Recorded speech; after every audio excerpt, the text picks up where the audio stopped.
Uyghur Akademiyasining bosh sohibxonligida Turkiya poytaxti Anqarada chaqirilayotgan Uyghur tili va madaniyatini qo'g'dash haqidagi xalqaro muhokama yig'inida o'tirg'a qo'yilgan markaziy tema navbatdagi mavjud reallikda, shundaqla muhojiratdagi cheklik sharoitda Uyghur tili va madaniyatini saqlab qolishning qanchalik muhimligi, shuning bilan birga buni amalga oshirishning qadam bosqichlari bo'ldi.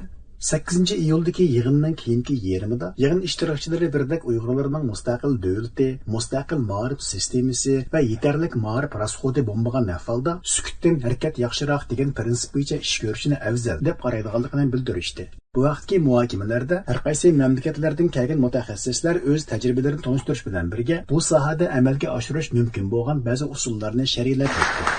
Good morning, ladies and gentlemen, distinguished guests.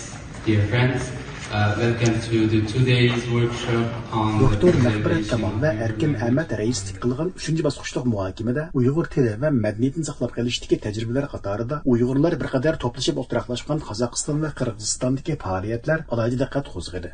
Qozog'istondagi Kichik Aqsu Uyg'ur maktabining o'qituvchisi Ruqiyam Ismoilovna, Istiqlol universitetining professori Sayfullo Abdullayev qatorliqlar Turkiy tillik zo'r madaniyat muhiti ichida Uyg'urlarga xos til va madaniyatni saqlab qolishdagi mavjud fursatlardan to'liq foydalanish, Uyg'ur tilidagi gazet, jurnallar va kitoblarni nashr qildirish, milliy til va madaniyatni asos qilgan faoliyatlarni sahna asarlari shaklida namoyon qilish, Uyg'ur tilidagi darsxonalarni ichish qatorliq vositalar orqali til muhiti barpo qilishning muhimligini ta'kidlab o'tdi. Yig'inning muhokama bosqichlari oxirlashgandan keyin 9 iyuldan boshlab yig'in ishtirokchilari 2 kunlik muzokaraga va o'rganishga o'rinlashtirildi. Muzokaraning birinchi kunida ikkinchi avlod varislarining ona tilini o'rganishga doir masalalar nuqtaliq muzokara qilindi. Bunda Amerika Drexel universitetining professori Rebecca xonim nuqtaliq qilib, Havay xalqining o'z ona tilini qanday saqlab qolganligi va keyingi avlodlarga yetkazganligi haqidagi tajribalarini tanishtirdi. Today I'm going to share a case study about Hawaiian language revitalization, which in case you'll find there are... Onun qarışça gerçi Havay xalqi bilan Uyg'urlarning siyosiy, iqtisodiy, jug'rafiyalik ahvolda zo'r farqlar mavjud bo'lsa-mu, bu jihatda yanada o'rnak olishga bo'lg'idek ba'zi ahvollar mavjud. Bo'libmi Yevropaliklar 1890-yillarda Havay podshohligini boshlantirgandan keyin bu joyning amerikalashishi boshlangan. 1896-yili Havay tili rasmiy holda ma'rif sohasida ma'ni qilingan.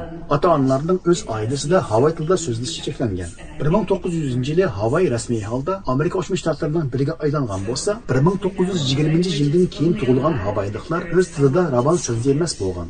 Ana shunda holdagi Havayliklar butunlay jamoatning kuchiga tayanib, o'z ona tilini keyingi avlod Havayliklarga yetkazadi degan.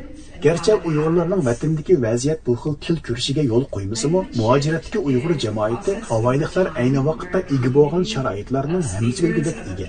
Shundaq bo'lgan ekan, Uyg'ur jamoatining o'z tirishchanligi orqali Uyg'ur tilini ikkinchi avlod Uyg'urlarga yetkazib berish environmental factors. For example, if a large relation of people migrate somewhere else and they start speaking the language. Bunlar muzokarasi 10 iyul kuni bir kun davom qilinadigan bo'lib, bunda Uyg'ur tili o'qituvchilarini tarbiyalash, yaqinda ishlanib chiqqan Uyg'urcha darslik kitob haqida fikr elish, muhojiratdagi Uyg'urlarning ona til maktablarini qanday qilib bir mukammal sistemaga aylantirish qatorliq masalalar muhokama qilindi.